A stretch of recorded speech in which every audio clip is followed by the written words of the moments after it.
Weber. Sorry. Welcome. How's the weather down there? Here we had a clear, bright, sunny, crispy day at 13 degrees centigrade in Vancouver, British Columbia. It was a wonderful day. No chemtrails.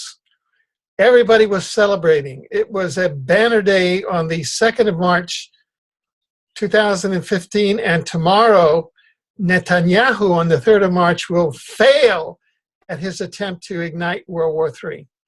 That's my prediction, because the positive timeline has landed. What do you mean by the positive timeline has landed? Is there like a couple of timelines running congruent throughout history or whatever, and certain ones are full of scumbags and the success of scumbaggery, and certain are the opposite? Well, almost could be.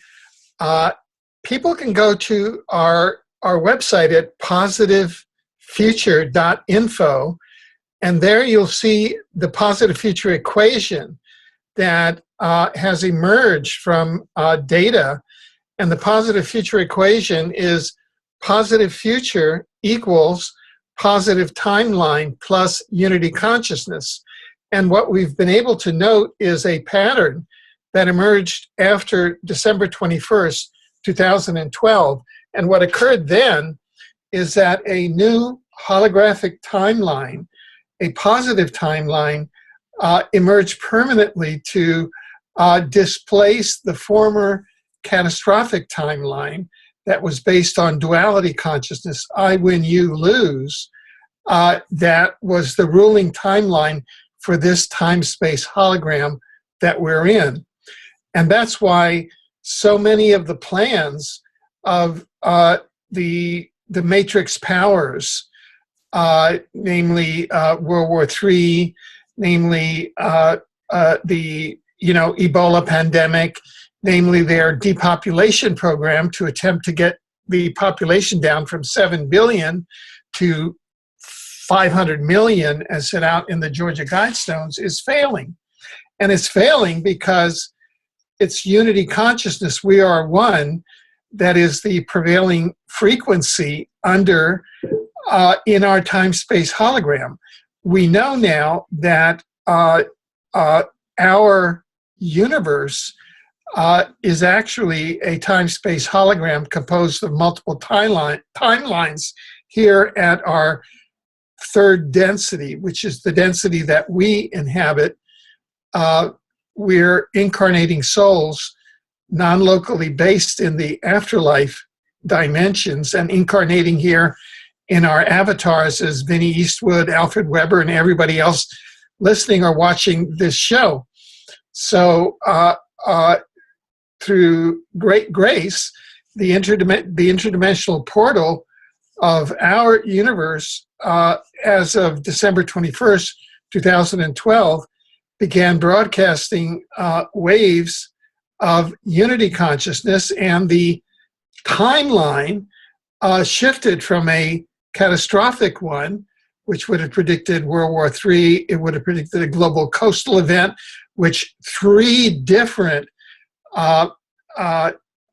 remote viewings, one a chronovisor probe by DARPA, the Defense Advanced Research Project Agency, had undertaken in 1971.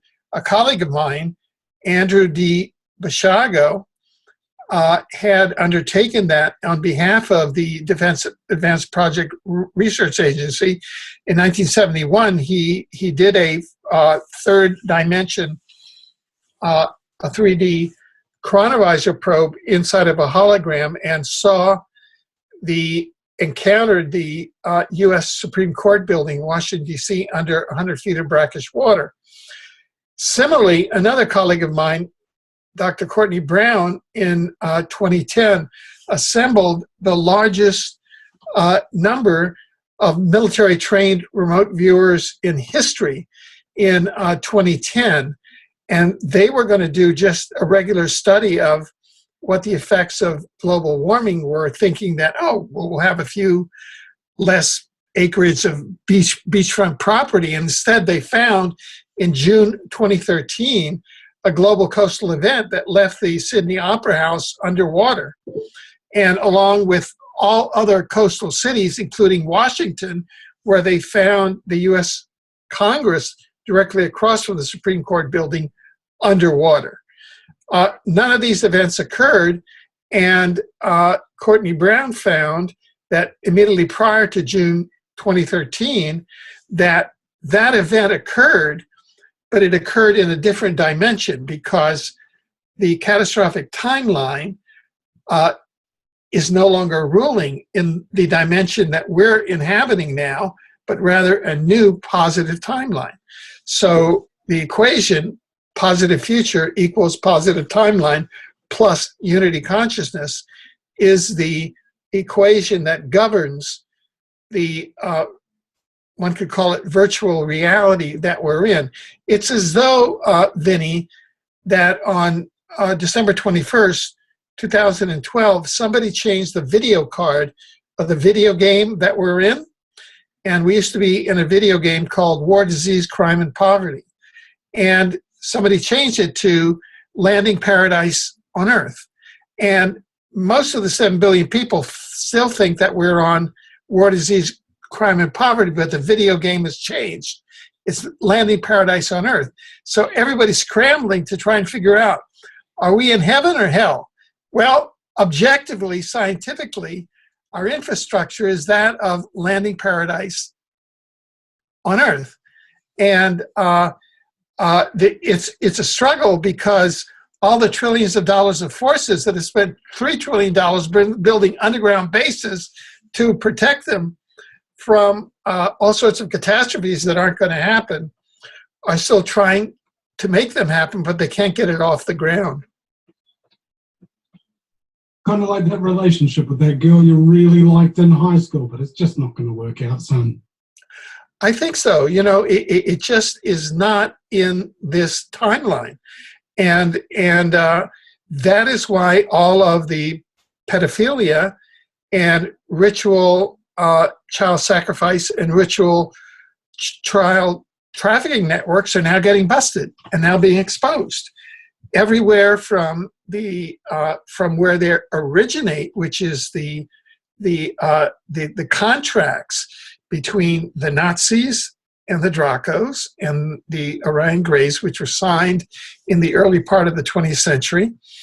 And then they were signed with the Americans in the Roosevelt administration. I heard about that one, and I don't know what it was. There's remarkably more UFO abductions in the United States than the entire rest of the world combined, like by far.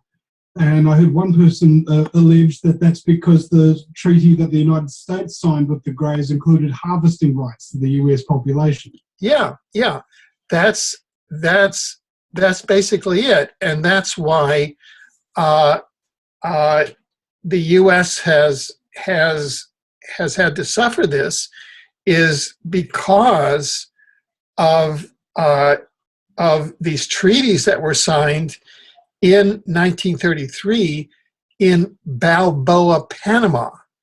And out of those treaties, then, which were linked up... Let me guess.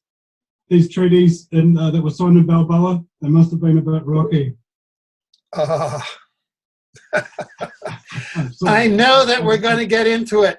The last time you and I did a show, I think, Vinny, or one of the last times, we were both laughing so hard we could hardly talk. Because you talked about the European Union, but you mispronounced it and you called it the European Union. And something. I out yeah. You know, and the here we are talking about these. Here we are talking about these incredibly serious, heart-wrenching problems. However, I have everything written down, so I'm not going to let that happen. I'm not going to let you do that to me tonight, Vinny, with your incredibly wry sense of humor. Put it that way. Well, I'm glad that you're not going to get caught up in the moment. Please continue about the Balboa Treaty. Well, with that treaty, and there were more or less identical treaties signed between the Nazis and the US, because essentially they were both parties. It was the identical parties running both countries. I mean, it was Prescott Bush and through the Fritz Tyson Bank and Skull and Bones, which is the American establishment which financed Hitler starting in 1923, and the Nazi Party. So those same interests were the interests that signed the agreements with the Draco-Reptilians and the Orion Greys. And the interests were these.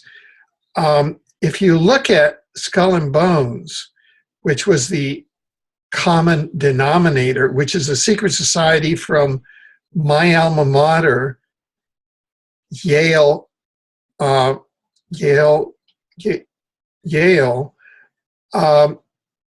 The public story of Yale Skull and Bones was that it was founded in 1832 as an offshoot of a German secret society called the Brotherhood of Death.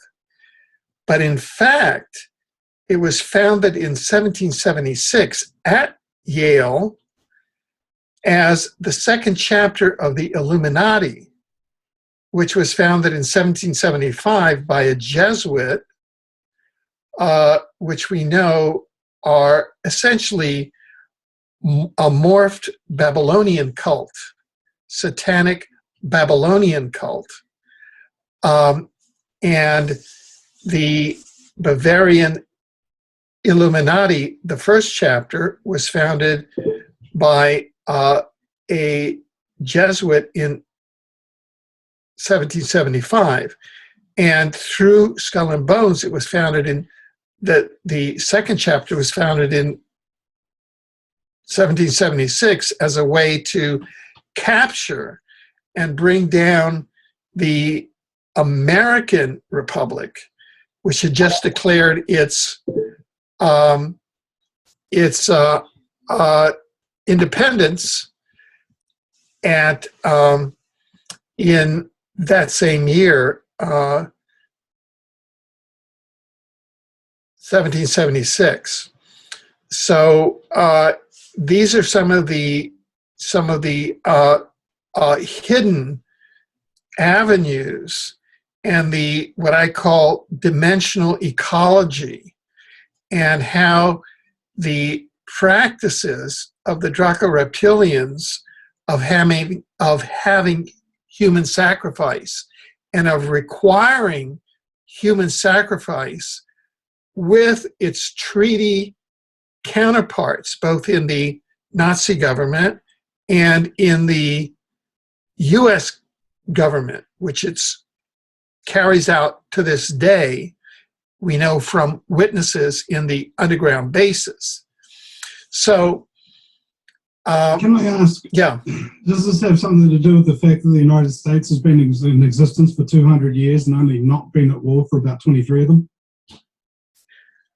Yes, because now, in fact, it was made official as a platform with the Act of 1871, where in 1871, a city-state was established when 10 square miles of Virginia and Maryland were taken and dedicated to the city-state of the District of Columbia, Washington, D.C.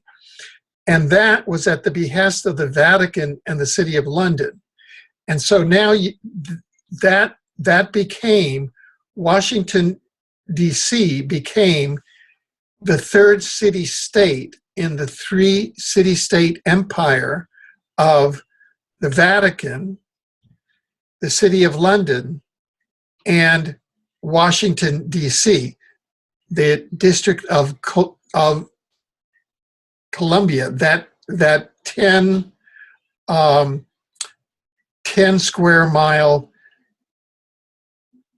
city state, and in that 3 city state empire, which I call Vatlanusa, like Medusa, the specialty of the City of London was the finances, the money.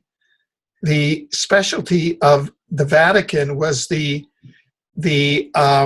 spiritual mind control, and ecclesiastical power. Yeah, and the specialty of Washington was the military arm.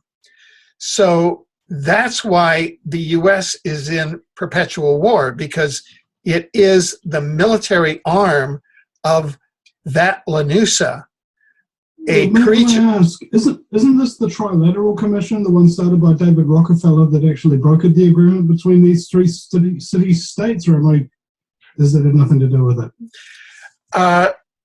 The Trilateral Commission is one of the kind of technocratic clubs that came along in the 20th century as part of Agenda 21 to give more patina and, sort of Wall Street Journal, New York Times, UN, kind of gloss to the global enslavement and depopulation agenda of basically just a think tank for the rich and powerful to rub shoulders, drink champagne, and come up with a plan to mess up everybody else's life. Yes, but the basic structure was laid in with the Act of 1871, which brought the 3rd city-state into power, the District of Columbia, and so basically that brought what we call the USA Corporation. Right now, Americans are under the illusion that they have a country, but they no longer have a country. They are run by a corporation known as the USA Corporation, and that is a corporation which has the franchise over the territory of the U.S. and its population. It has a president, which it elects every 4 years, but it's the affairs of the city-state which are its primary business, which is the wars that it fights on behalf of the Vatlanusa 3 city-state empire.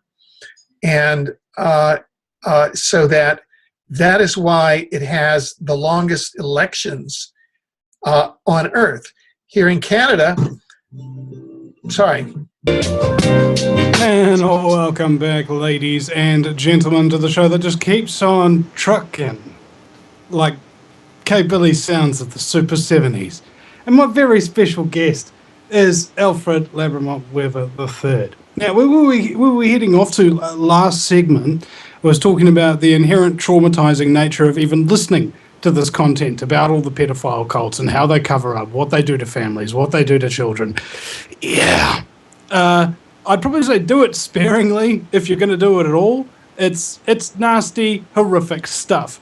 And I hope that you don't, like me, get so depressed that you can't work for like 2 months. Right, really. This kind of stuff happens. I've found investigators going into this, like shoving their head right down into this rabbit hole. They kind of need trauma counselling a lot of the time. And then the trauma counsellors that are counselling them wind up needing caseworkers for themselves. It's, just buyer beware. That's all I'm saying. And my very special guest, Alfred Webre, welcome back. Thank you. Well, people should really know what is going on, and I'd like to read from this anonymous report from what's happening at Hampstead. And it's exactly what you were talking about, Vinny. So you may want to put on some earplugs or, hear no evil, see no evil, speak no evil, because I'm going to read from this report, and people should be warned that you may want to turn your volume down. Okay, I'm going to start reading. Babies are supplied regularly for the rituals, abused, tortured with the rat traps, dropped on the floor, often bleed, then killed. They put them to sleep by injecting, slit baby's throat, drain blood, drink the blood, and then cook the baby by either roasting or frying. The meat is eaten by the leader, Dr. Dearman, teachers, 20 special children, and their parents. The baby's sexual abuse and sacrifice are going on Thursday. Wednesday is a big sex day. Thursday. On Wednesdays, my children, Elisa and Gabriel, have been abused by at least 60 to 70 people, including 20 special children. The children are taught to abuse each other. And I'd like to say that Elisa and Gabriel, the two whistleblower children there, are now in state care. They have been medically examined, and the medical examination confirmed that they have been sexually abused. I was wondering why my children were often pretending to be sick and refused to go to school on Wednesdays. There are 4 secret rooms in the church. This is Christ Church. Christ Church. Talk about reversals. They reversal the name Christ, where the cult members perform the rituals. The rituals involve special costumes. Children wear 10 to 13 baby skulls, sometimes with blood and hair still on the skull. Everybody has skulls worn around the neck, on the breast, front, private, belly, knees, arms. All wear shoes made of baby skin by Felix Daniel, owner of the shoe repair in Finchley Road Underground Station. Max Sport Tech Shop on Finchley Road. These are all shops in the Hampstead area. This is all, it's like the patent place of Satanism. This is Hampstead. This has been going on for 2 centuries. This is what they do.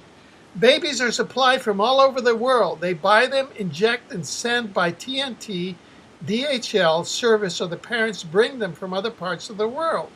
For example, Sophie's parents bring them from America, Hawaii, Vanessa, Clark, and Lindsay's mother from South Africa. Courtney's parents bring babies from Portugal, Spain. Millie's parents bring babies from Guyana, China, India, America. Baby sacrifice, blood drinking, dancing with the baby skulls happen in the church on Tuesdays and Thursday. Main day is Wednesday. Ritual performance is at 11 a.m. in the secret church rooms. Now, when you have a monarch, a head of state that embodies the nation of the United Kingdom, that everybody, oh, it's her birthday, oh, what she's wearing, oh, she's so lovely, who is a blood drinker and a child sacrificer, well, it goes all the way down through the entire society, and that's what you have after 2 centuries, is an entire society that's drinking blood, that's reinforced by the CIA and by the MKUltra and by the NSA and by the Dracos, who are now technologizing it through HARP and through the transhumanist agenda, which is implanting people through the chemtrails and HARP to make them robots, so that there'll be robots that do this, while the last generation of humans are robotized before they're totally wiped out and become. Just to expand on that a little, in case you don't know, and like some microscope analysis of the chemtrail dust and things of that nature, and there's these little kind of elastic cylinders, and they appear to be biotechnology or nanotechnology, I think is the specific term for it, and they self-replicate. And what's apparently been going on is that these things are so small that you can just breathe them up, and they're finding their way into the entire body and building themselves and replicating themselves along your bone and your bloodstream and your nervous system and everything like that. And apparently they can also receive radio signals when a signal is put up. So one day there might just be a little ping and everybody's doing whatever somebody wants. That's kind of what I've come to understand about it. Is that pretty much close to the mark, or have I totally misinterpreted what's going on here? No, I think that that's true, and that is happening now. I've had reports. That's exactly what they call gang stalking is. And gang stalking is when a person who doesn't have their implants activated, because right now the implants consist of nanobots, which are in the chemtrails, and 80% of humanity now is implanted from the chemtrails, because that's what people breathe, is chemtrails. And the nanobots are breathed in, they go into the bloodstream, they jump the blood-brain barrier, they go into the brain, and they become, as you stated, nanobots, and are entrained into banks of supercomputers that then process the software and the programming from HARP. And the way that gang stalking works, where a target, say, is a person who either doesn't have any implants, or whose implants haven't become active. You can be on in a park, or on a university campus, or in an office where you're working, where you're the last person, and everybody else in the office has become a gang stalker. And then people start going around and doing all these weird things around you because they're being manipulated by the banks of supercomputers like robots. Well, there was this person who was on a university campus, and they were being gang stalked by all these gang stalkers, and suddenly there was a power outage, and it turned out that the gang stalkers were being run by the police antennas. From the signals of the police antennas were activating their implants, and there was a power outage that knocked out the police antennas. And all of a sudden, the gang stalkers just looked around at each other, and I'm quoting from the person, and they looked around at each other, they said, "What are we doing here?" And they ran like cockroaches. That's happening now. And if you ever get gang stalked, it's just people who are being driven by the computers of the New World Orders who are activating their implants. We're kind of at the interim stage now. And so the pedophilia networks, the function of the pedophilia networks and the satanic ritual networks is one of accelerating, because that weakens the soul, and that destroys the soul, the human soul, which is the main line of defense against the robotization of humans by this force. And so the function of these global pedophilia networks, which are originally driven by the technological transhumanist agenda and MKUltra CIA networks, which drive the power networks of the monarchies and the churches and the legislatures and the parliaments and the governments. And the way they do it is to turn them into all pedophiles. And that makes it much easier to turn them into robots.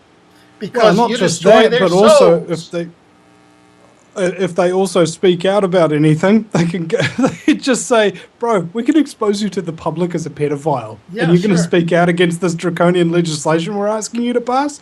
Yeah. It's not a smart idea, son. Yeah. In fact, a dude in the UK, I think it wasn't Pie and Mash Films, but somebody they interviewed said that there were 1,000 or 1,500 known pedophiles that have either been in the UK Parliament or are currently in it. I think there's like 300 sitting known pedophiles in Parliament right now, as he said. I.e., the only way that you can get into Parliament is to be a pedophile, because those institutions are controlled by the pedophile networks. And so all of this, it's just like MKUltra back in the day, ladies and gentlemen. If they want some dirt on you, they'll just create some, and you don't really get into the echelons of power unless you've been in it. We'll be right back after the break with Alfred Webre. Thank you. Welcome back, ladies and gentlemen, to the fastest 2 hours in talk radio. It's the Vinnie Eastwood Show, broadcasting in HD and ADHD for your listening eargasm pleasure. And my very special guest is Alfred Webre. Is it the third? Yes, like the third in a long line of Alfreds. Yes, my grandfather was, my father was, and I am, and my son is.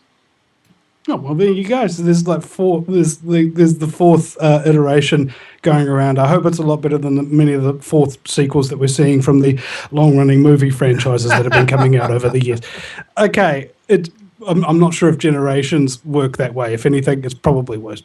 I'm certainly a lot worse than my dad. You know, there's just no comparison. Okay, well, anyway, we were right in the middle of the Draco reptilians and the goodness knows what else. Now, of course, these are subjects that I draw a lot of flack for even discussing. I mean, in a lot of cases, the things that I talk about and the things and the people who I'm talking to, I don't know for 100% certain exactly what's going on or who's telling the truth or why. I just want to talk about them so I can relieve my ignorance. Is that a bad thing? It probably is. But anyway, Alfred, if you wouldn't mind, please continue. Yeah. Okay. So what we did is we set out to investigate independently what are the real sources of these ritual child sacrifice and pedophilia networks. And what we found, and people can go to our news portal, newsinsideout.com.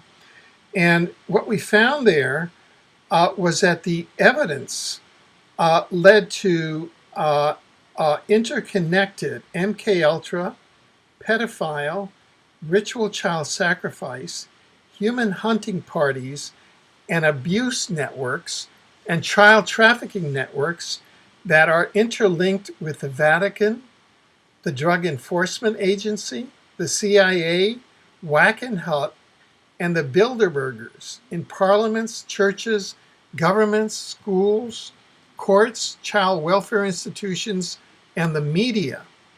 The reality about pedophile and ritual child sacrifice networks that we found in this research is remarkable, and it suggests that a prime mover of global pedophile, child sacrifice, and child trafficking networks may have originated as a cooperative enterprise, as we just discussed, between the Draco reptilians and the US and the Nazi governments, going back to 1933 and prior with the treaties. And that has the US government MKUltra entity as a major technological driver. Of course, after World War II, the U.S. took over the Nazi intelligence and scientific infrastructure, and also they took over its contacts with its Draco reptilian and other ETs that came over to the CIA.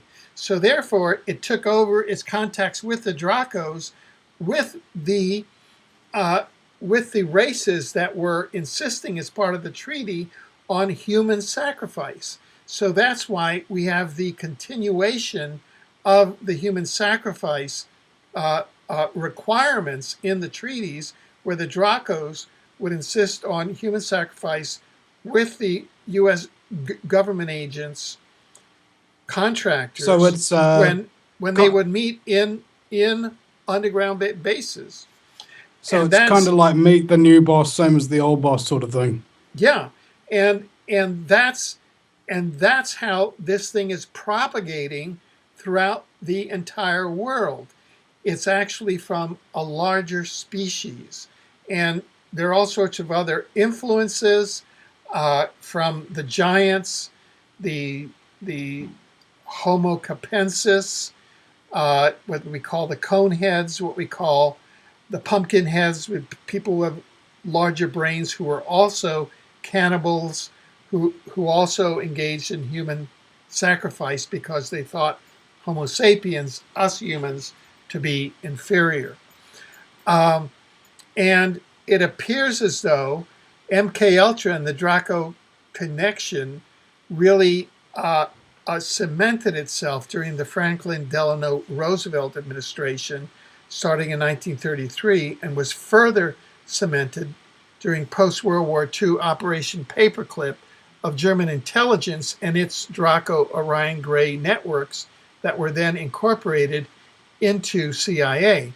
Now, it would appear now, and I'm reading from our report, that we concluded after bringing together all of this research that includes extensive files on European-based pedophile and child sacrifice networks that were provided to us by a member of the Belgian parliament who read these out on the floor of the Belgian parliament that went up into the monarchies of Belgium, the governments, the Dutch monarchies, and others, and as well as the Vatican. It would appear now from the evidence that this overall enterprise driving the global pedophile, child sacrifice, and child trafficking networks can be termed the driving force behind the transhumanist agenda or the New World Order. The U.S. government... This would explain to me why people who are trying to expose this and people who are victims of it, who fight back and that kind of thing, they receive the most flack out of any other group of activists that I've seen. I mean, I've talked to people who've had their children taken here in New Zealand by Child, Youth and Family Services. The equivalent in the United States would be CPS, where you're like 9 times more likely to be abused by CPS than your own parents that they took you from. And it seems that there's a big shell game going on. So you've got the general low-down elites or whatever, you know, they'd be like top judges, lawyers, police, and things of that nature who have this terrible pedophile habit. And naturally, these all happen to be the same people where you go to for help if your child gets taken. And they go, nothing to see here, nothing to see here. And there's people who fight against the system, get thwarted at every turn. And it would make sense that this is actually a central mechanism to the survival of some kind of anti-human agenda, or at least to me anyway, because there's nothing human about abusing children and covering it up perpetually. Yeah, and this case, I mean, the principle that you're stating has really proven itself, and is proving itself as we speak in the case of Hampstead, UK, with the famous Hampstead Heath, and which is famous as the scene where Bram Stoker wrote Dracula, and it's a scene where many of the scenes from Dracula were actually set there. And this is a very affluent neighborhood in the outskirts of London, UK. And essentially what has happened there is that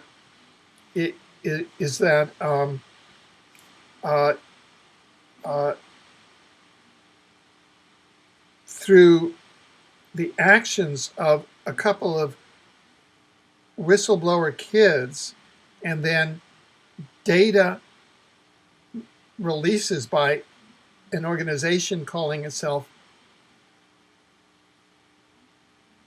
Anonymous, though it turns out not to be the famous organization by the name anonymous that we know, the entire Hampstead area has really become a hub, an international hub for ritual child sacrifice and pedophilia, which is being facilitated by the local schools, by local families, which is being facilitated by the local courts, the local police, and by the social services. And what appears to be an ironclad rule worldwide is that if a mother discovers that her children are being molested by a pedophile ring and goes to social services or to the police, she will lose her children. And the system is set up so as to blame the parents and capture the children permanently for the pedophile rings. In some cases, what I've seen is that we have parents, one parent in the family will indeed be connected to the pedophile ring, and they will attempt to squeeze the other parent out of the relationship, and that child will then get kind of like almost go on the market, whatever. The remaining parent who's a pedophile will care for their own child, and apparently there's a kind of loaning situation that kind of goes out, or at least from a couple of people that I've spoken to and what's happened to them and their kids. Yeah, I mean, if we go in depth to the situation that is unfolding in the Hampstead area now, here we have, and I'm just taking the perspective of a war crimes judge, which I have been. And what I see there from the evidence is the serious crimes of murder, infanticide, cannibalism, torture, rape, and sexual abuse, all crimes against humanity and forbidden by criminal law in the UK, as well as by the international statute of the International Criminal Court, of which the UK is a signatory. And it's clear that there exists almost a hermetic seal in this community of Hampstead, which has been a hub for ritual child sacrifice for several centuries. And Mel Vey, who is head of the CCN network, who we've interviewed, who lived in Hampstead for 5 years, has described this very, very aptly, that the residents there are involved in a conspiracy of silence. And it may be that other children, other than the whistleblower kids who have come forward, and we only know about them because there was one legal helper, under the UK law, who actually posted some of the videos of the kids talking about this online, and now there's an Interpol arrest warrant out. There's an Interpol warrant out for her arrest.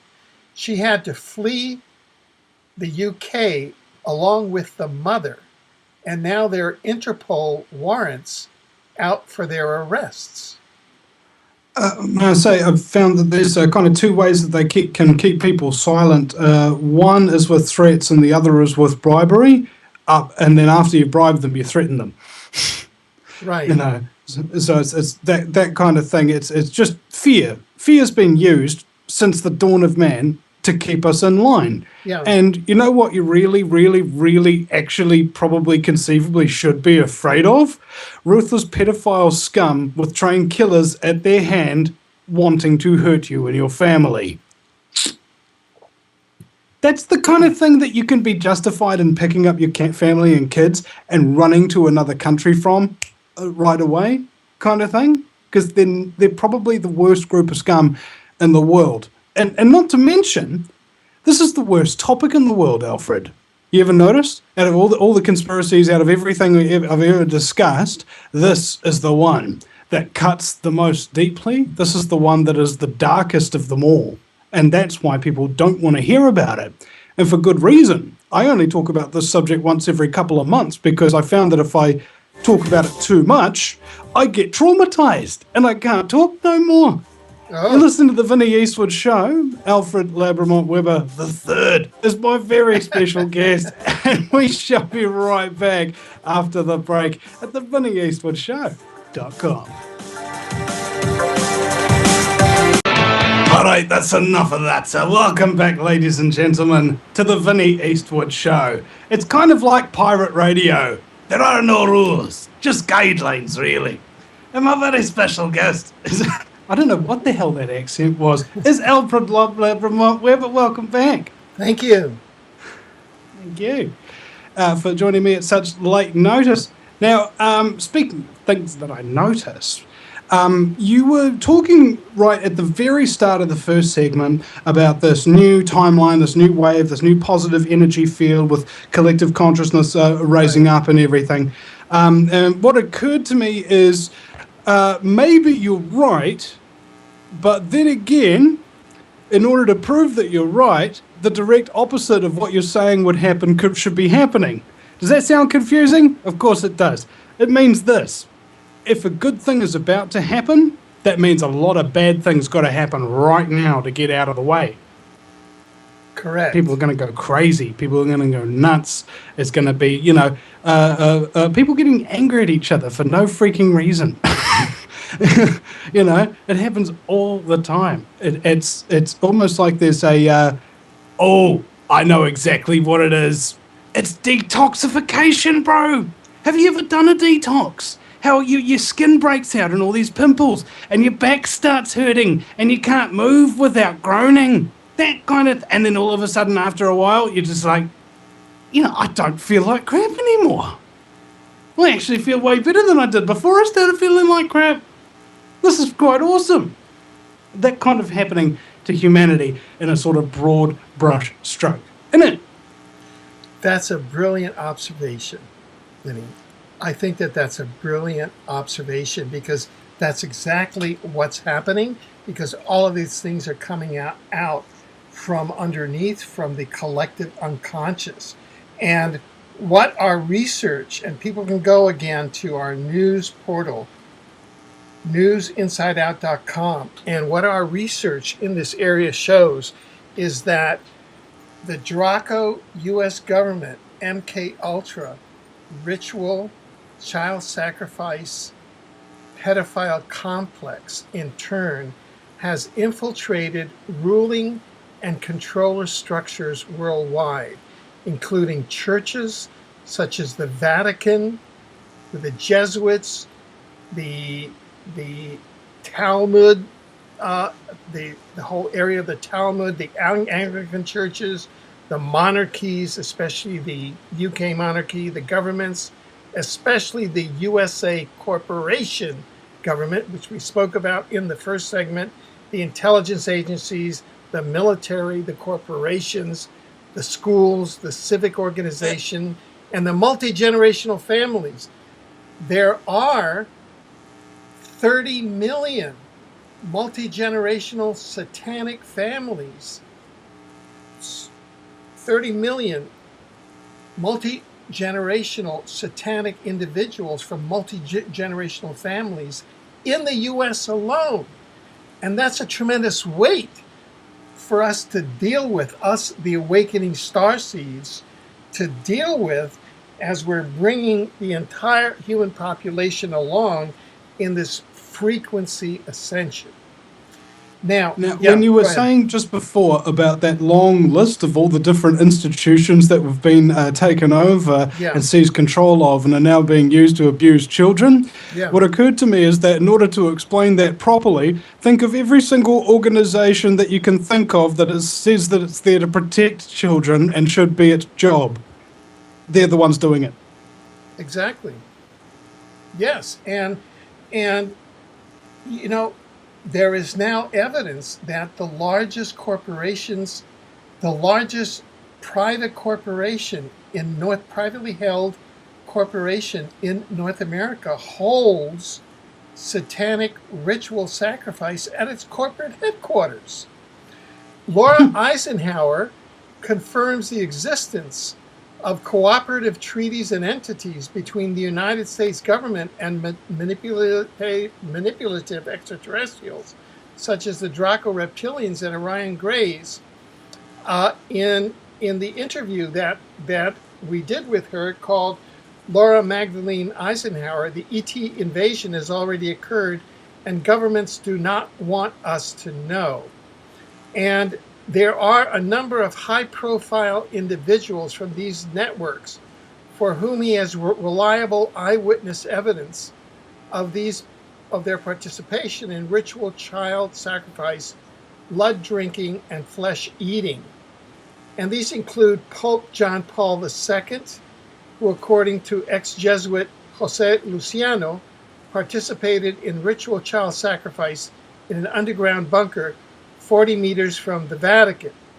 Now, this is an issue in the U.S. presidential 2016 campaign, and this is very important for Americans and for the world.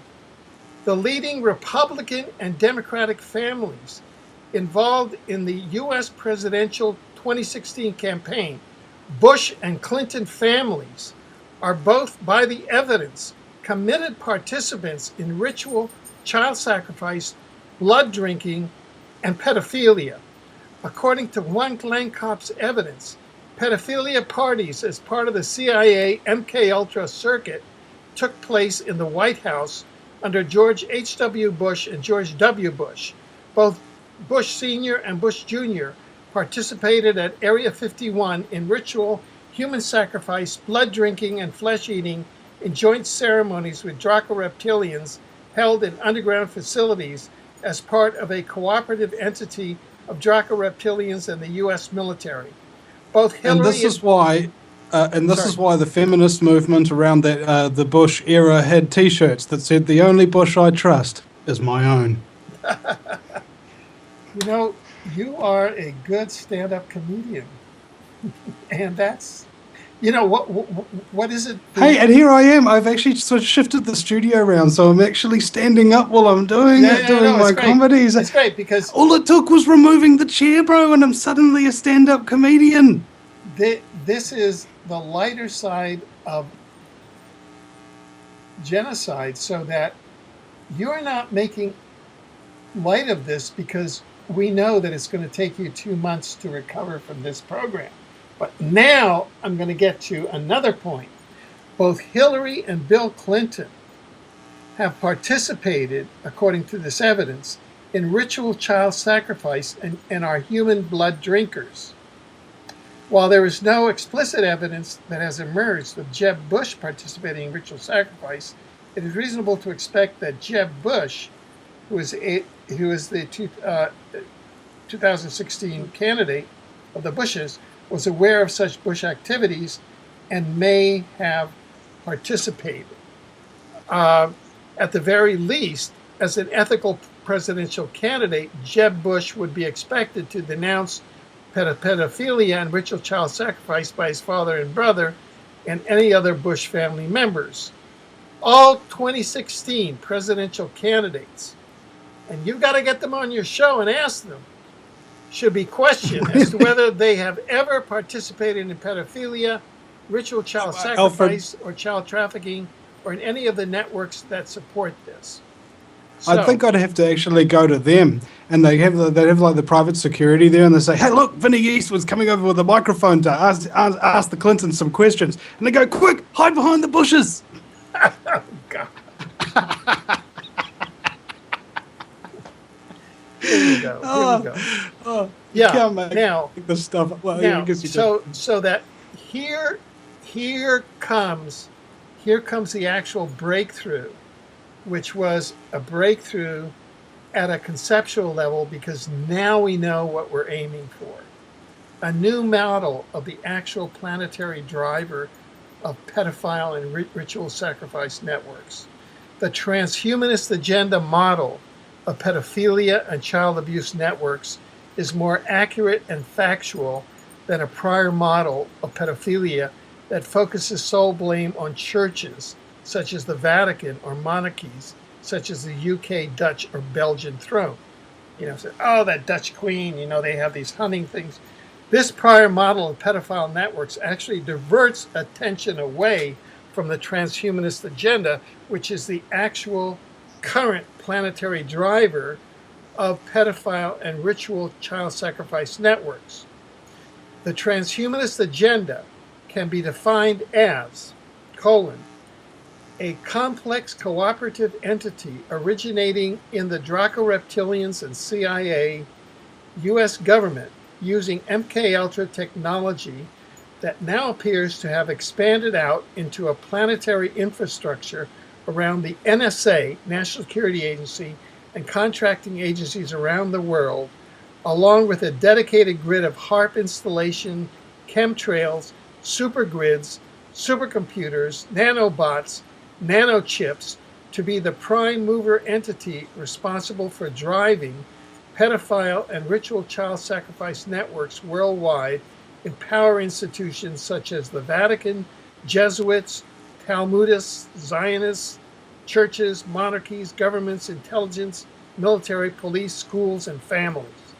Pedophile and ritual child sacrifice activities and networks worldwide appear to facilitate establishing a global power base in these institutions for the ultimate robotization of humanity. The overall goal of the transhumanist agenda is a robotization of humans and the substitution of a manipulatory artificial intelligence, AI, for the human soul and source connection. So that's the ultimate goal, is to weaken your soul through pedophilia and ritual child sacrifice, to robotize humans, and then to substitute a manipulatory artificial intelligence for the God, and to manipulate the robots that way. So that's what we've discovered. So that they've actually produced a machine that reacts to human soul consciousness, and they're trying to destroy the soul consciousness so that it can be controlled instead of being free. Yeah, yeah. And that this will become a planet driven by artificial intelligence, and that AI will be God. And thank God for that. Have you talked to the average voter, bro? It's already being run on artificial intelligence. There's no real intelligence left. Sorry, I missed all of that. I didn't get it. Well, what I was saying is, thank God it's going to be run by artificial intelligence, because as of today, if you go and talk out to every average voter, you'd know that no real intelligence exists anymore. Well, my working hypothesis is this, and you know, I know that there are a lot of doubters and everything, is that we're on a positive timeline, and that it's that most of the people in the world are in a trance. They're in a consensual trance, but more and more are awakening. And it's programs like this, Vinny, the more that we can get out to the people and awaken them that they're in a trance, so that they can get back their souls, activate their soul power. We can expose Hillary Clinton for what she is.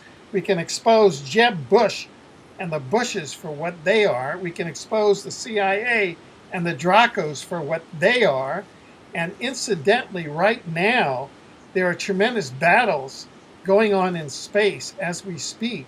And the Dracos are getting whipped, and they're being driven off this planet. And all the things like the UK monarchy, their day is gone. All those people are being driven off. So so that now the light forces are landing. We have the light forces are landing, and we're taking command of the planet again. So we are winning. And the reason that we have been able to do this is that, in part, is that we've been able to do this research, which pinpointed the cause and the source of these networks in the Dracos, in the CIA, in MKUltra, in the Jesuits, in the Talmuds, and tied into the transhumanist agenda, and that we're working with the interdimensional fleet, which, as we speak, is wiping out the Draco-Reptilian and Orion Gray fleet. And so the corrupted monarchies, the Belgian monarchy, the Dutch monarchy, the UK monarchy, the Vatican, all those negative forces, the USA corporation, which is under contract to the Dracos and has been such, and the Nazis around the world, which are under contract to the Dracos, are toast, because their power source is now being driven off the planet, and the light forces are here, and we are restoring soul power, human soul power, and we're restoring law and order. And that's the basic process that is occurring now. And that's why all the facts of Hampstead Heath and the sexual ritual abuse hub of Hampstead are coming out, and all of the facts of the pedophile networks of the Bushes and the Clintons are coming out, of Prince Andrew, of the UK family.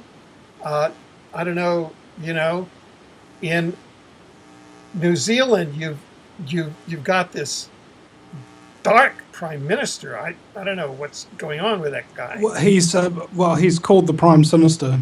Oh, okay. Actually, he's so dark that he gives darkness a different name. But anyway, here's an ironic turn point for you.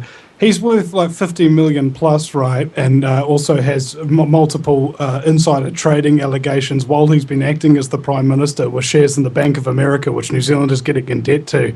And then recently, a whole public outcry came out because everybody in the Member of Parliament were getting their money, the amount of money they could get paid, raised.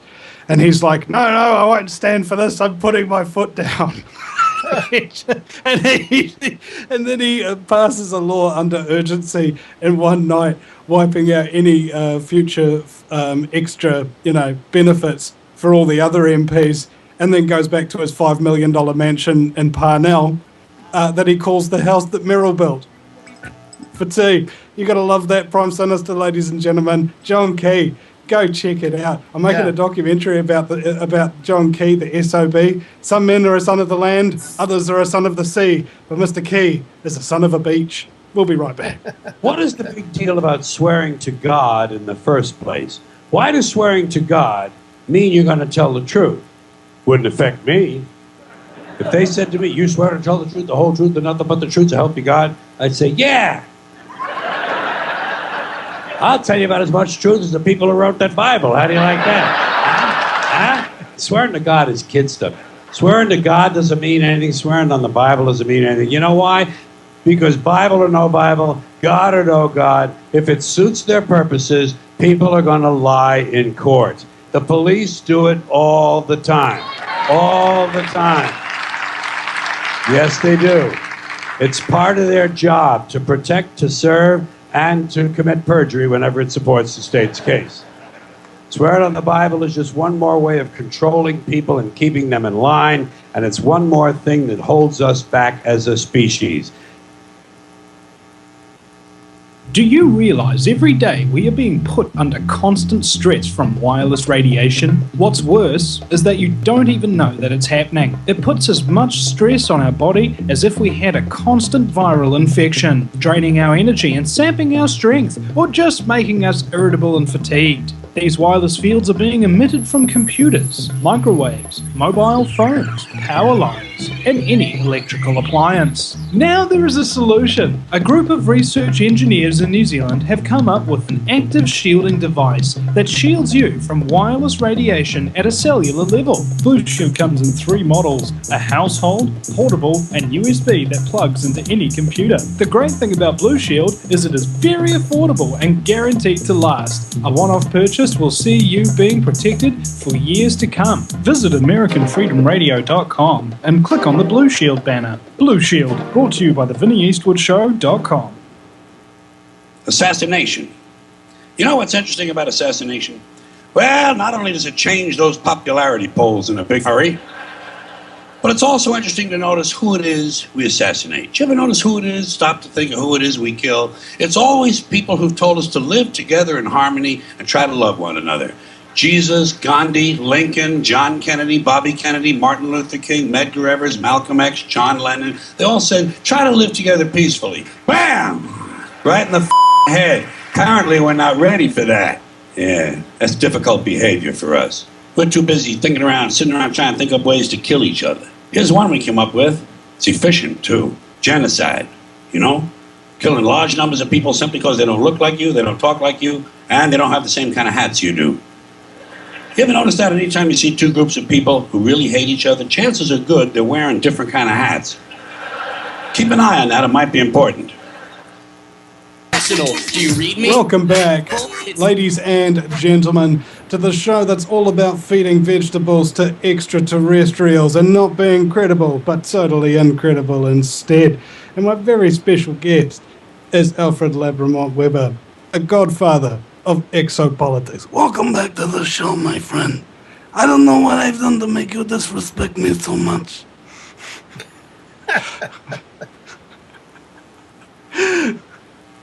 And at least we're having a good time, you know. I mean, look, ladies and gentlemen, just because we're being exterminated doesn't mean we can't have a few laughs about it. Otherwise, what's the point of being killed? At least that's my philosophy. I could be wrong. Maybe I'll regret it someday. But for now, I find it's a coping mechanism that is rather important, especially if you do plan to find out the real truth about things, behind things, underneath the rocks where you don't want to look. Trust me, nobody wants to look at the stuff. You look at it because you're compelled to. You have to.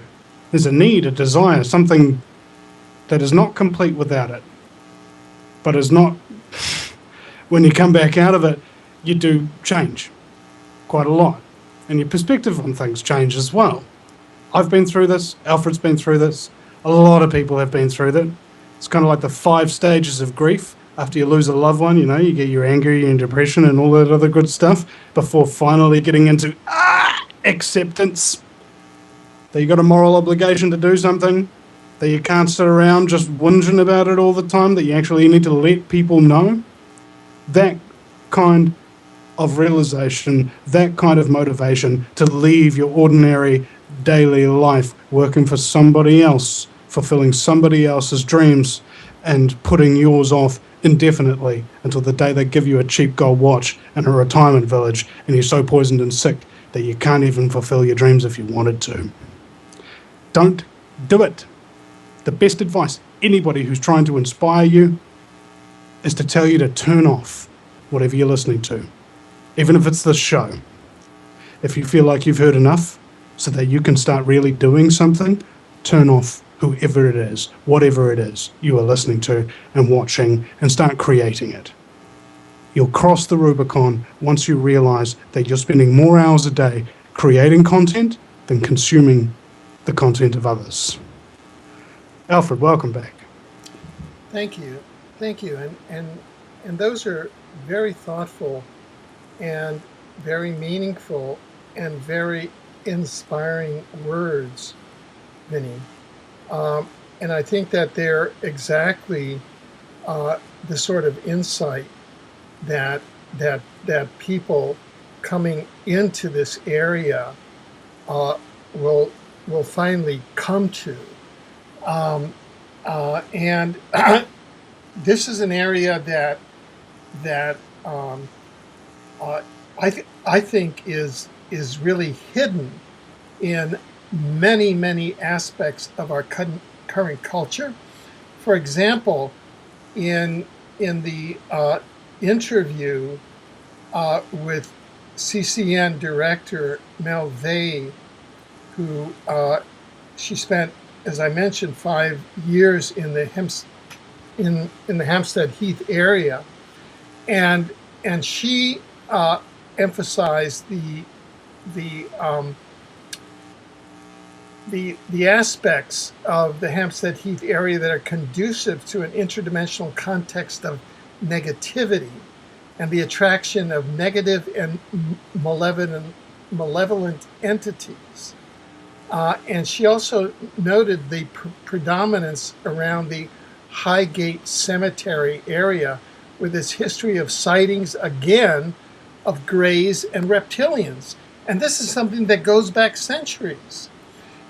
The roped-off pyramid area in Highgate Cemetery in its underground chamber, which is probably, she said, the area where many ritual sacrifices are held. And it's adjacent to where Bram Stoker wrote and set scenes from Dracula, a classic novel about vampire ritual sacrifice and blood drinking. So this is something that has been going on for centuries, and now which is coming up in the mass media because we have a manipulatory species that has gotten control of and is under treaty with soulless power elements of our matrix, including agencies of government like the CIA, like I was the just thinking NSA. that these people, these creatures, have the ability to transmute and distort things. So I'm wondering whether it's kind of like a what they call a bait and switch. If you put out all the I'm just theorizing, like taking a stab in the dark here. If you put out all the information about Jimmy Savile, Rolf Harris, these giant pedophile cults, blood drinking in Hollywood, and all of that kind of thing, all at the same time. Now, it's a gamble. What if it actually works and pays off for them? What if you get an actual, instead of recoil and disgust of these things, you get a double tap? You get those who will love it and support it and be recruited into it, and those who will be so afraid of it that they will not want to hear about it again, kind of thing. And then you have the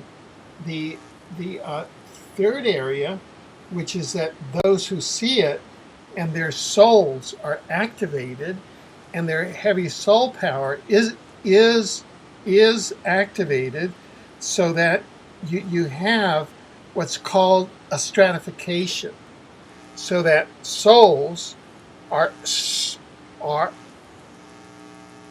stratified or layered into those which can withstand and survive against these malevolent entities versus souls who don't have that power.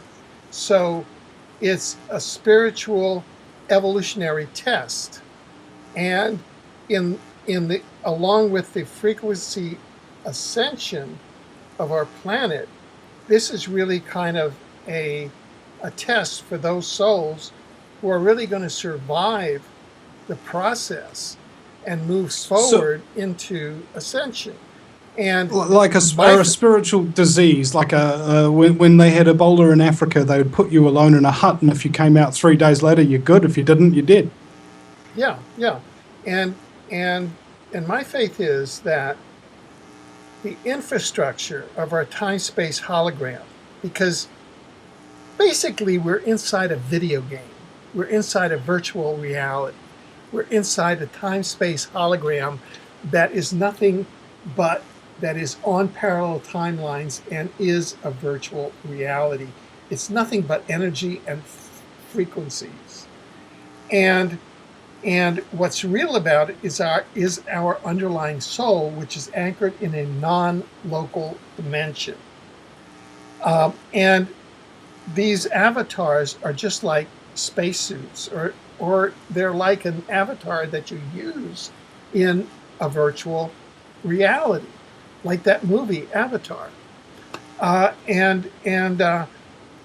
So that now the infrastructure, which is so powerful because it's the power of the universe itself and of the interdimensional portal of the universe, that we have, through that portal are coming now waves of unity consciousness of we are one, which has displaced the duality consciousness of I win, you lose, which is the basic consciousness of these ritual sacrifices. And you have the new holographic positive timeline, and only things which are consistent with the positive timeline gain traction. So that it seems to me that whereas in the times of Bram Stoker, or even in the 20th century, you could get World War I off the ground by doing a false flag, by shooting the Archduke Ferdinand, and then you'd have a war of cousins, and all the royal families of Europe were basically cousins in the same family and under Queen Victoria, and they just did a family false flag, and for satanic reasons, because they were all Satanists or Luciferians under Queen Victoria, they got a mass sacrifice going of 25 million to 100 million people. But it was a false flag. And the same thing with World War II, where King Edward VIII, King George VI, his brother, and Adolf Hitler, their half-brother, they were all half-brothers. Adolf Hitler was the half-brother of King Edward VIII and King George VI. King George V was the father of Adolf Hitler.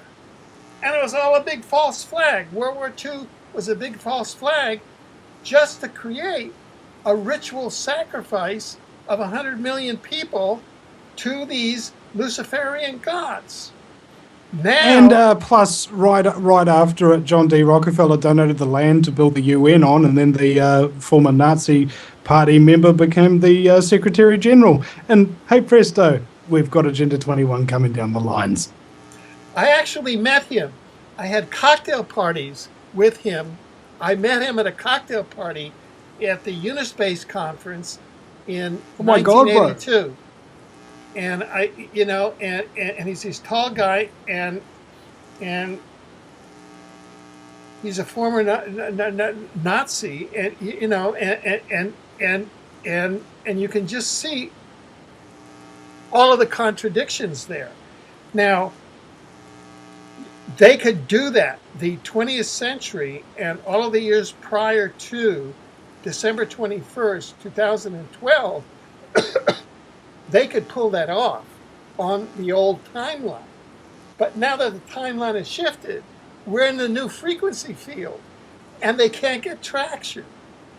And so that is what has occurred now. And that's why everything is just blowing up in their faces. Now, tomorrow is March 3rd, 3/3, the third day of the week, the third month. We're in the third month, the third day of the third month, and Netanyahu, which is the representatives of the Talmudics, which is a sect that goes back to Babylon, which is based on ritual child sacrifice, and what that sect wants to do is to get all the Jews, all of the unconscious Jews, what we call porch brethren, back to Israel so that they can be sacrificed in a nuclear war. That's basically was the Rothschild vision when they set up Israel in 1948 under false pretenses and displaced 1.5 to 2 million Palestinians in their native land and put in there Khazars that are Eastern Europeans that have nothing to do with Palestine, but it's a total false flag. Now, using the Khazar corruption of the US Congress, Netanyahu, as a Talmudic black magician, has set up a speech in the US Congress to attempt to ignite a war with Iran as a pretext for a world war to be the next sacrifice. However, it's going to fail because the frequencies won't allow it. And so we are witnessing now how the operation of the positive timeline is working, because it's the same formula that they've used in 1948 when they had a blood moon, one of the tetra eclipses. Now on March 20th, 2015, they have one of the 4 tetra eclipses. These are blood moons of 2014, 2015. On March 20th and again in September, we have the last 2 of the 4 tetra lunar eclipses. These are blood moons that won't occur again for another 1,000 years.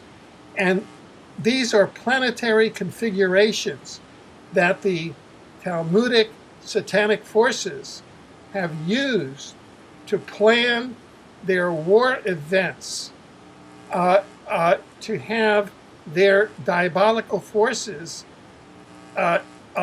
plan their sacrifices. And in the last series of blood moons in 1948, that's when Israel went in and displaced 2 million Palestinians in a genocide that we at the Kuala Lumpur War Crimes Tribunal found Israel guilty of genocide in their displacement. We'll be right back, ladies and gentlemen. We'll be right back, ladies and gentlemen. Don't you go anywhere. Imagine a world with natural clouds, clean air, clean water, and natural food. Why in the world are they spraying? If you love your family, if you love your children, if you love our planet, it's time to get involved. In 2010, millions of people were awakened to the question of what? Now the next question that remains to be answered is, why in the world are they spraying? An investigative look into one of the many agendas associated with chemtrail geoengineering programs, weather control. Why has our weather been changing? Are the long white lines in the sky changing our weather? Could there be a monetary and political agenda behind these damaging programs? Why in the world are they spraying? Order your copy today at www.whyintheworldaretheyspraying.com. Why in the world are they spraying? And if you control the weather, you're going to control the planet. It's that simple. The 10 Commandments. Here's my problem. Why are there 10? I think the list of commandments was deliberately and artificially inflated to get it up to 10. Here's what they did. About 5,000 years ago, a bunch of religious and political hustlers got together to try to figure out how to control people, how to keep them in line. They knew people were basically stupid and would believe anything they were told, so they announced that God had given them some commandments. Up on a mountain, when no one was around, God had given them the 10 Commandments. Why 10? Why not 9 or 11? I'll tell you why. Because 10 sounds official. They knew if it was 11, people wouldn't take it seriously. It's a political document artificially inflated to sell better. 10 is the basis for the decimal system. It's a decade at the top 10, the 10 most wanted, the 10 best dressed. So having 10 commandments was really a marketing decision. I don't like words that hide the truth. I don't like words that conceal reality. I don't like euphemisms. And American English is loaded with euphemisms because Americans have a lot of trouble dealing with reality. Americans have trouble facing the truth. So they invent a kind of a soft language to protect themselves from it. I'll give you an example of that. When I was a little kid, if I got sick, they wanted me to go to the hospital and see the doctor. Now they want me to go to a health maintenance organization. Smug, greedy, well-fed white people have invented a language to conceal their sins. It's as simple as that. The CIA doesn't kill anybody anymore. They neutralize people. The government doesn't lie. It engages in disinformation. Israeli murderers are called commandos. Arab commandos are called terrorists. Contra killers are called freedom fighters. Well, if crime fighters fight crime and firefighters fight fire, what do freedom fighters fight? They never mention that part of it to us, do they? Never mention that part of it. No rules, no rules, no taboo topics, no taboo topics, no fear of doom, no fear of doom. We are American Freedom Radio, American Freedom Radio. Remember the 5th of November. American Freedom Radio, American Freedom Radio. I got some so-called friends, smile right to my face, all when my back is turned. They like to bury me without a trace. Welcome back, ladies and gentlemen, to the show that's about being buried without a trace. It's the Vinnie Eastwood Show on AmericanFreedomRadio.com. 4 days a week, ladies and gentlemen, Monday through Thursday, if you happen to be stateside and if you happen to be in the shining jewel of the South Pacific with wonderful, wonderful fluoride in the water, New Zealand, then it's about 4 o'clock in the afternoon, bro. Seriously, from Tuesday through Friday. That's how the dateline works. I know, it sounds confusing. It took me about 2 years to get used to doing a show in another country's timeline. My very special guest is Alfred Webre. Welcome back. Thank you.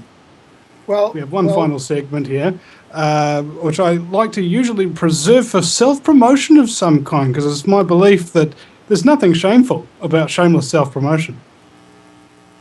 Good. Well, given that, I was just about to launch into some self-promotion that actually is mutually beneficial for the human race.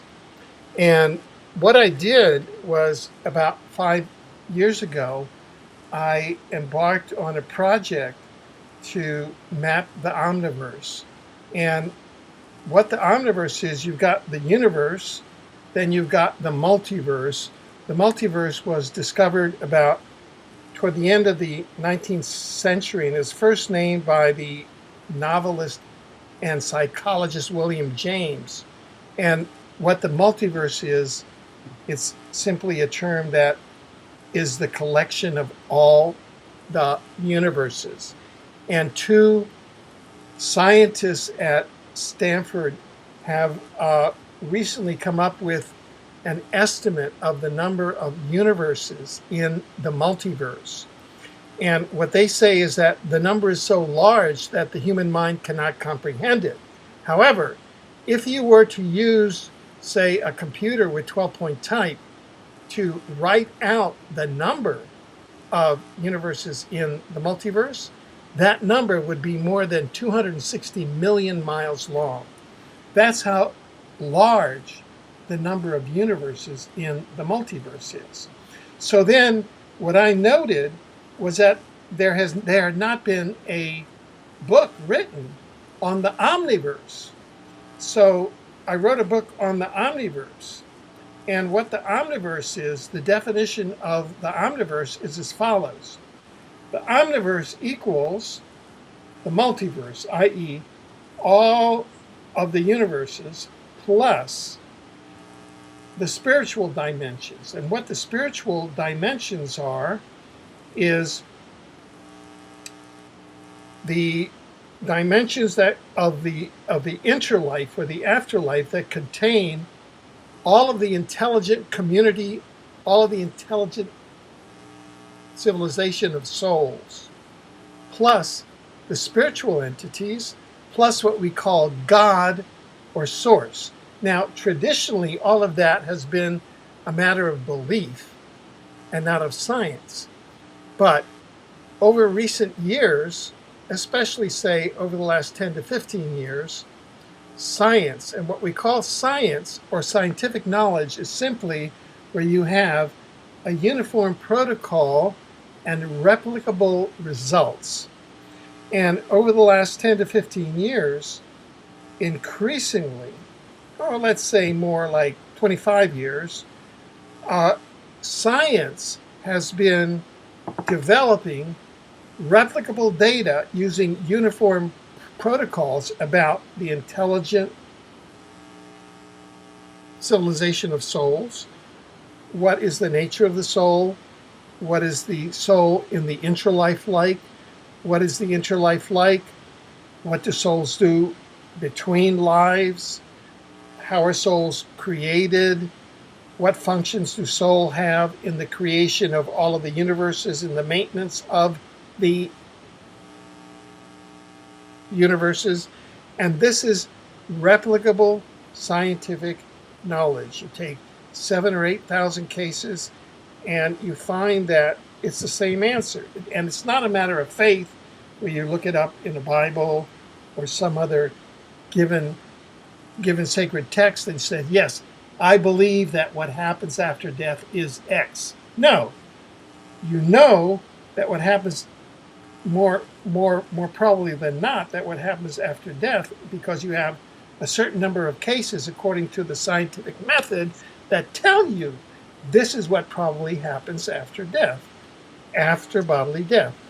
Also, what we find out is that the spiritual dimensions, which consist of the intelligence of the intelligent civilization of souls, spiritual beings plus source or God, together act to create and maintain all of the universes.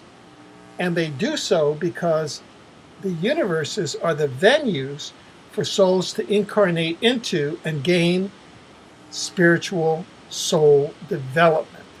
That's why the universes are created. We are now Avatar Denise Eastwood, Avatar Alfred Webre, and avatars of everybody listening in. We are incarnating souls inside avatars here to gain soul development. That's why this is happening. We're inside a virtual reality. This is like a carnival ride. This is not real. This is a carnival ride. But it's such a carnival ride and such a high technology. We're inside a machine that was designed by higher intelligence, which is the collective of all the intelligent civilization of souls, the spiritual beings of God. So it's a high intelligence that designed this virtual reality. But it's essentially a high-tech video game that we're in. And so that puts a different spin on things. I came to that conclusion myself as well, but the obvious question is, every game has a point. There's an end goal, there's a medallion or something at the end of the game, or there's certain puzzles that you need to solve, or there's a princess that you need to rescue. Every game has a purpose, a point, a clear winner, and a clear loser. What's the clear victory for us here in this game when there's 7 billion people and have all got different lives and different forms of consciousness and they experience it subjectively? Right. These are excellent questions. And that's so, for example, it's not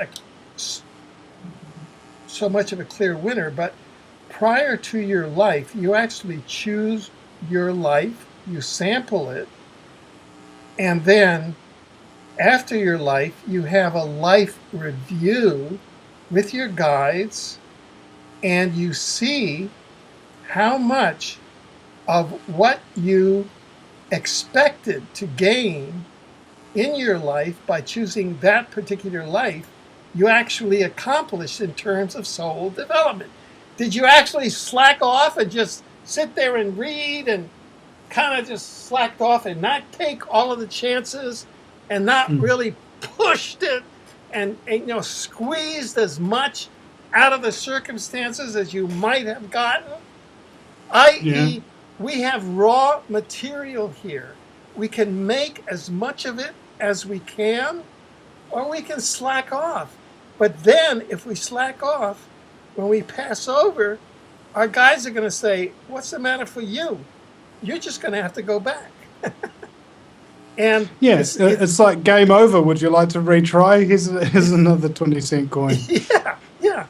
And it's not that we win or lose. It's that it's what do you want to make of yourself, and are you really reaching? Well, I would argue that if you make nothing of yourself, then you kind of lost the game. Yeah. And so so it is win or lose. There's a clearly defined loser, but it doesn't clearly define a winner, because everybody can win in their own way, and the rules of the game bend all the time for people. Have you ever found yourself to be the exception to the rule? I have. My whole life, everybody else is like, oh, you're going this way. And I'm like, no, I'm going this way. And then they all wind up in deep crap, and I'm sweet ass. But look, if the number of universes is so large that just to write it out, the number would be 260 million miles long. And that's universes. And in our galaxy alone, and there's 500 billion galaxies in our universe alone. Wait, Alfred, don't you think it's a little bit centric thinking to think the entire multiverse and omniverse was created so that we could experience it through a video game format and out come the spiritual and the psionic energies of all the available universes in existence, including the spiritual ones, just by our actions? Or is that just like overburdening everybody and just going, okay, bro, this is your responsibility now. That's how many people have sacrificed their universes for your existence. Get off your ass, son. I am going to send you a copy of my book, The Omniverse, which is the first book ever written on the Omniverse. And we can have that discussion. All right, but unfortunately, we've come right to the end of the show. Ending on a high note, or an omni note. Whatever, bro. It's the Vinnie Eastwood Show on American Freedom Radio. 4 nights a week, ladies and gentlemen. Check it out at thevinnieeastwoodshow.com. That's Vinnie with a Y, because it's the most important question. And Eastwood isn't go ahead. Make my news. We'll see you again sometime. Be well.